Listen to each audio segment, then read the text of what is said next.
Hai, siapa nih yang udah nunggu-nunggu lanjutan jalan cerita Ksatria Kerangka? Yeps, siapa lagi kalau bukan Ak? Episode kali ini gak kalah seru nih teman-teman. Soalnya Ak akan bertarung melawan monster besar seorang diri. Gak cuma itu, hari ini adalah hari pertama dia mengambil quest loh. Wah, quest apa nih yang akan dia pilih? Apa dia mengambil quest itu dengan penuh pertimbangan? Atau hanya iseng-iseng aja?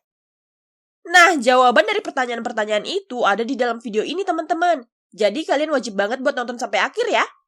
Daripada opening makin lama, langsung aja ini di alur cerita Geikotsuki Shishama Tadayama Isekai EOD Kakechu. Quest pertama yang Ak ambil adalah mengawal pencari tanaman herba. Ia pun bergegas ke rumah kliennya. Ak ngambil quest ini bukan karena sembarang milih ya teman-teman, tapi ini salah satu quest yang cocok untuk dirinya saat ini. Tidak menonjolkan siapa dia sebenarnya. Tak lama rumah kliennya pun ketemu. Ia langsung mengetuk pintu dan yang membuka ternyata seorang gadis kecil. Ak langsung bertanya, apa Marka ada di sini? Gadis ini pun menjawab, ya, saya Marka. Kemudian Ak menjelaskan kalau kedatangan ia kemari karena mau mengerjakan quest dari Marka. Ia lalu dipersilakan masuk. Setelah memberikan Ak secangkir minuman, Marka dengan ragu kembali bertanya, apa benar Ak mau mengawal dia mencari tanaman herba? Iya, Marka. Untuk memastikan lagi pekerjaan yang akan Ak kerjakan, ia pun meminta penjelasan lebih detail. Akan tetapi, Marka terlihat terburu-buru. Ia tidak menjelaskan apapun dan langsung minta berangkat sekarang juga. Karena Ak nggak masalah, mereka pun pergi. Dalam perjalanan, Marka terlihat sangat gembira. Ia menikmati perjalanan ini. Di tengah jalan, Ak mulai penasaran. Ya memang sih, di dekat desa sudah mulai muncul Fengbor. Makanya ia nggak heran kalau Marka buat quest mengawal macam ini. Tapi yang jadi pertanyaan, kenapa Marka begitu terburu-buru tadi? Kemudian Marka menjawab, katanya ini semua karena ibunya akan segera pulang. Kalau ibunya sampai melihat Marka melakukan pekerjaan ini, beliau pasti melarangnya. Makanya Ak diminta untuk merahasiakan ini semua dari ibunya. Di sini Marka mulai bercerita, ayahnya sudah meninggal 1 tahun lalu.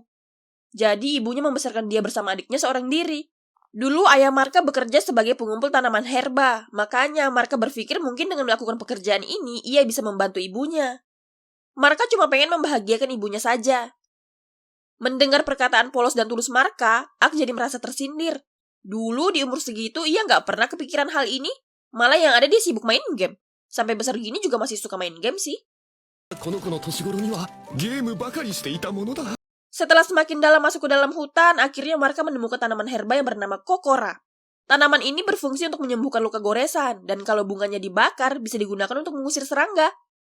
Nah, kalau mereka masuk lebih jauh ke dalam hutan, mereka bisa menemukan keberadaan pohon kobumi. Pas banget waktu Marka jalan, tiba-tiba saja semak-semak di dekat mereka bergoyang. Dengan cepat, Ak menyuruh Marka untuk mundur, lalu ia pun mengeceknya. Dan saat semak itu dibuka, lah, ternyata binatang kecil. Kirain monster. Nah, aku mau tanya nih teman-teman, binatang ini tuh rubah atau tupai? Soalnya Ak bingung, ini binatang jenis apa? Saat diperhatikan lebih teliti, ternyata binatang kecil ini sedang terluka. Akhirnya Ak mengulurkan tangan berniat ingin menolong dia. Ya, namanya juga binatang liar teman-teman. Udah gitu lagi terluka, pasti perilakunya jadi galak. Kayak ini nih, tangan Ak jadi digigit. Tapi nggak masalah sih, nggak sakit soalnya. Kemudian Ak langsung mencoba menyembuhkan binatang ini. Wah, ternyata berhasil. Padahal dia cuma nyoba-nyoba doang. Setelah sembuh, binatang ini seperti senang dengan Ak. Sesaat kemudian, Ak mempersilahkan binatang ini untuk kembali ke habitatnya. Namun ia nggak mau. Kalau kata Marka, binatang ini mau ikut bersama Ak. Wah, jadi binatang peliharaan nih. Kalau begitu, dia harus dikasih nama. Kata A, karena warnanya hijau dan ia rubah, nama tahu goreng sepertinya cocok, atau tempura. Lah, kok jadi nama makanan? Oke, serius nih. Kalau dilihat dari ekornya yang halus seperti dandelion, kayaknya nama Ponta cocok. Wah, sepertinya binatang ini suka sama nama itu. Kalau begitu, mulai dari sekarang ia resmi bernama Ponta. Karena semua sudah aman, Marka mengajak Ak untuk melanjutkan perjalanan. Di sisi lain, warga desa mulai heboh. Ada satu warga yang melaporkan kalau yang muncul bukanlah Fengbor. Akan tetapi, ia tak tahu monster macam apa itu. Soalnya ini kali pertama dia melihat monster macam ini. Makanya, ia menyarankan seluruh warga untuk sementara waktu jangan ada yang pergi ke hutan. Tak lama, Ibu Marka lewat dan beliau dipanggil. Bapak ini langsung bertanya, apakah ia ada menyuruh Marka melakukan sesuatu? Dengan polosnya Ibu Marka menjawab, tidak, dia sedang menjaga rumah. Si bapak mulai menjelaskan kalau ada monster besar muncul di hutan, dan pagi ini beliau melihat Marka pergi meninggalkan desa. Tidak seorang diri, melainkan bersama dengan ksatria. Ibu Marka langsung kaget dong. Oke, kita beralih ke arc lagi ya teman-teman. Tak terasa mereka sampai juga di lokasi keberadaan pohon Kobumi. Untuk bisa sampai ke pohon itu, mereka harus melewati lereng yang cukup terjal. Aksi menyarankan untuk mencari jalan yang aman, tapi karena Marka udah gak sabar, dia langsung terjun-terjun aja. Tuh, lihat, Marka bahagia banget bisa melihat putihnya bunga Kobumi. Akan tetapi, tiba-tiba saja kejadian yang tadi terulang kembali. Kali ini Ponta ikutan bereaksi. Saat ini tepat di belakang Marka ada monster besar yang siap menerkam dirinya. Untung saja Ak bisa menyelamatkan Marka. Gak pakai lama, monster ini kembali menyerang. Kali ini dia menyemburkan sesuatu ke arah mereka. Tenang, Ak masih bisa menghindar kok. Setelah dilihat efek semburannya, sepertinya semburan itu mengandung racun. Ak jadi menganalisa monster ini. Monster ini jenis Giant Basilisk, yang memiliki semburan beracun, cakar pelumpuh, dan pembatuan. Kalau pemain kelas menengah ke bawah, pasti akan kesulitan melawan monster ini. Sekarang aja Ak agak kesusahan melawan dia. Lihat nih, hanya terkena lidahnya saja, pohon sebesar itu langsung terpotong dengan mudahnya. Kalau serangan lidah begitu, Ak cuma bisa menghindar doang nih. Tak lama monster ini melakukan suatu gerakan. Kalau menurut game, ini merupakan serangan pembatuan. Untung ada perisai suci Teutates. Karena serangannya selalu gagal, monster ini kembali mencoba menyerang Ak. Serangan itu cukup membuat Ak kesulitan, tapi tidak cukup mampu mengalahkan dia. Nah, ketika ada momen yang pas, Ak langsung menyerang dia menggunakan jurus Judgment. Widih, cuma dengan satu kali serangan, monster ini langsung kalah. Ak nggak nyangka sih kalau skillnya ternyata sekuat itu. Tapi ya udahlah ya, yang penting Ak berhasil menyingkirkan monster kedua dalam hidupnya.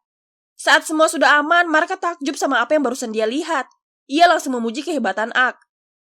Kemudian Marka kembali berkata, kalau warga desa sampai tahu kejadian ini, pasti nanti akan ada perayaan. Wah, gawat. Itu nggak boleh terjadi. Ak langsung memohon pada Marka untuk merahasiakan kejadian ini. Awalnya sih Marka keberatan, tapi setelah ia memohon, ya udah Marka pun berjanji tidak akan membocorkannya pada siapapun. Aman. Selanjutnya, Ak mencoba mendekati monster besar ini. Saat diperhatikan, ada sebuah gelang di kakinya. Dan tiba-tiba saja gelang itu hancur begitu saja.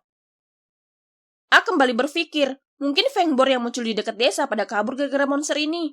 Lihat nih buktinya, baru aja si monster mati, Fangbornya muncul. Ya udah, karena sudah ada di depan mata, Ak pun menangkapnya dan berniat akan membagi-bagikannya pada warga desa. Singkat cerita, Ak, Marka bersama dengan Ponta dan Fangbor kembali ke desa.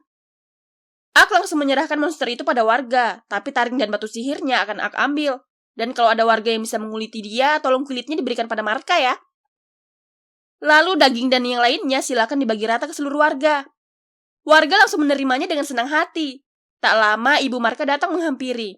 Marka langsung minta maaf pada beliau. Beliau tidak memperdulikan maaf Marka. Ia langsung memeluk erat anak kesayangannya sembari mengucap syukur karena anaknya baik-baik saja sambil menangis. Kemudian beliau bertanya kenapa Marka ke hutan. Padahal beliau sudah mengingatkan Marka untuk jangan keluar desa.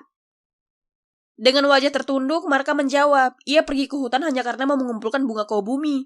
Karena Ak merasa ia ikut terlibat dalam masalah Marka, dia pun ikut meminta maaf ke si ibu. Biar bagaimanapun, Ak salah karena tidak minta izin terlebih dahulu pada beliau. Gak apa-apa kok, Ak. Ibu Marka ngerti. Beliau juga gak akan memarahi Marka lagi. Bapak prajurit yang tadi datang menghampiri Ak. Beliau bertanya, apakah mereka tidak menemukan bahaya di hutan? Soalnya ada info kalau Fangbor sedang ada di hutan sekarang. Ak hanya menjawab kalau semua bahaya yang ia temui sudah berhasil ditangani, jadi warga tidak perlu khawatir. Tak terasa hari sudah sore, ini waktunya Ak kembali pulang karena pekerjaan kuesnya sudah selesai dikerjakan. Sebelum berpisah, Marka mengucapkan banyak terima kasih. Gak cuma itu, adik dari Marka juga memberikan sesuatu padanya. Kata Ak, ini adalah hadiah yang tak ternilai harganya. Kemudian mereka pun berpisah. Di suasana dan jam yang berbeda, tepatnya di sebuah hutan, banyak prajurit sedang bertarung. Akan tetapi, sebagian besar dari mereka berubah menjadi batu. Kita udah bisa menebak dong ini ulah siapa? Dengan menggabungkan serangan jarak jauh dan dekat, akhirnya mereka semua berhasil menyingkirkan Giant Basilisk. Nah, ternyata monster ini juga memakai gelang yang sama dengan monster yang Ak kalahkan tadi. Setelah itu juga masih sama, saat monsternya musnah, gelang itu langsung hancur begitu saja. Lalu ada 2 orang yang sepertinya pemimpin dan bawahannya sedang membahas jumlah korban dalam pertempuran tadi. Setelah dihitung, ada 15 orang meninggal dan 38 orang mengalami luka. Kemudian bawahan ini melaporkan kembali kalau ia juga menemukan 1 Giant Basilisk di tempat lain. Setelah dicek, ternyata yang habis Ak kalahkan tadi. Mereka juga bisa menganalisa kalau monster ini kalah hanya dengan 1 kali serangan, dan ini dilakukan sama 1 orang. Pemimpin itu terkejut mendengar fakta yang ada. Ia langsung berpikir, apa orang yang mengalahkan monster ini dewa? Atau justru iblis? Wah, Ak kayaknya lupa nih menghilangkan jejak si monster. Kalau begini, cepat atau lambat, identitas asli Ak akan terbongkar. Kira-kira Ak habis ini mau ngapain lagi ya? Apa dia akan mengambil quest yang biasa kayak tadi? Atau akan ngambil quest yang lebih menantang? Oh iya, gelang yang ada di kaki si monster, kira-kira gelang apaan ya teman-teman? Semoga semua itu bisa terjawab di next episode ya. Kalau begitu, jalan cerita Ak sampai di sini dulu. Happy watching and see you next week. Thank you. Bye-bye.